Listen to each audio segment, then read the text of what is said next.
دیکھیں، نمبر ایک کہ جو غریب لوگ ہیں ان کی غربت دور کرنے کے لیے اسلام نے زکوٰۃ کا نظام قائم کیا ہے۔ 2.5% زکوٰۃ اپنے مال سے ہر سال نکالو۔ آج مسلمان زکوٰۃ چور بھی ہوا ہے، نماز چور بھی ہے، زکوٰۃ چور بھی ہے۔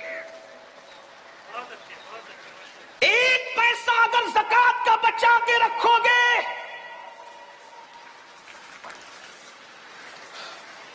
ایک پیسہ اگر زکوٰۃ کا بچا کر رکھو گے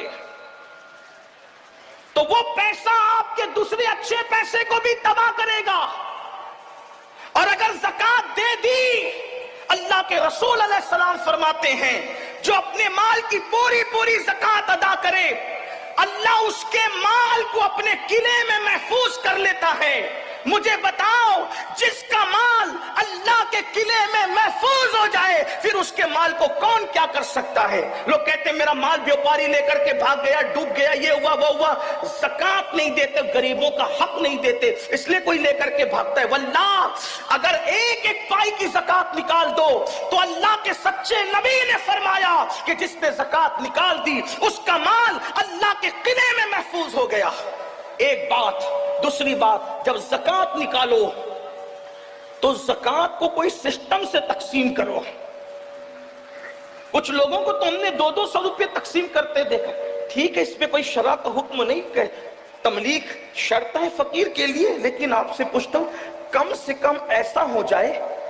علماء کرام بیٹھے ہوئے، صرف اپنی اصلاح کی خاطر مشورہ دے رہا ہوں، آپ کی مشورہ ہے میرا کہ اپنی زکوٰۃ کو 3 حصوں میں تقسیم کریں اگر ہو سکے تو۔ نمبر ایک حصہ اپنے رشتہ داروں میں تقسیم کریں۔ نمبر 2، ایک حصہ عام مسلمانوں میں تقسیم کریں۔ اور نمبر 3، ایک حصہ مدارس دنیا میں تقسیم کریں۔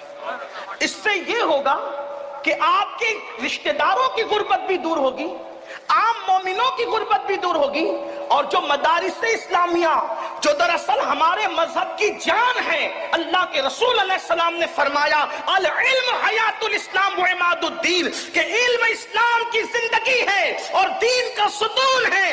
جب تک کہ یہ مذہبی ادارے قائم ہیں انشاءاللہ ہمارا دین زندہ رہے گا۔ اس لیے ان کو بھی مضبوط کرنا ضروری ہے، لیکن اس کے لیے تھوڑی گزارش اتنی ہے کہ جہاں دے رہے ہیں وہاں آنکھ کھول کر کے دیکھو کہ کام ہو رہا ہے کہ نہیں ہو رہا ہے۔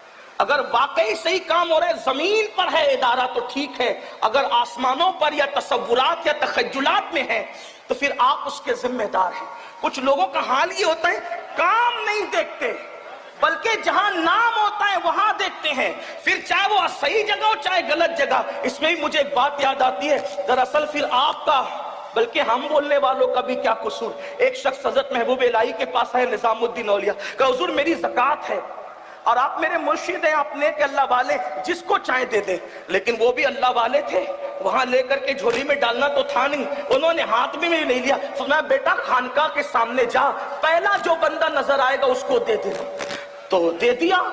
وہ محبوب الہی کے بڑے نیک اور متقی مرید تھے، تو دوسرے کو رشک آیا، ارے اس کی زکوٰۃ تو بڑی صحیح جگہ گئی، تو دوسرا بھی لے کر کے آیا، بس سرکار میری بھی قبول کرے۔ میں جا پہلے خانقاہ کے دروازے پہ جو پہلے دکھے دے دینا۔ ایک شرابی ڈولتے ہوئے آ رہا تھا، حضرت کا حکم تھا، دے تو دیا، منہ اتار کے آیا، کہا سرکار اس کی ایسی جگہ میری ایسی جگہ۔ آپ نے مسکرا کے کہا بیٹا میرا قصور کیا ہے، جیسا مال تھا ویسے کے پاس پہنچ گیا۔ بس اپنی زکاتوں کا بھی یہی حال ہے، جیسے کماؤ گے ویسے جھولی میں جائیں گے، اگر حلال کماؤ گے تو اچھے ہاتھوں میں پہنچے گی۔ یہ تو زکات کا معاملہ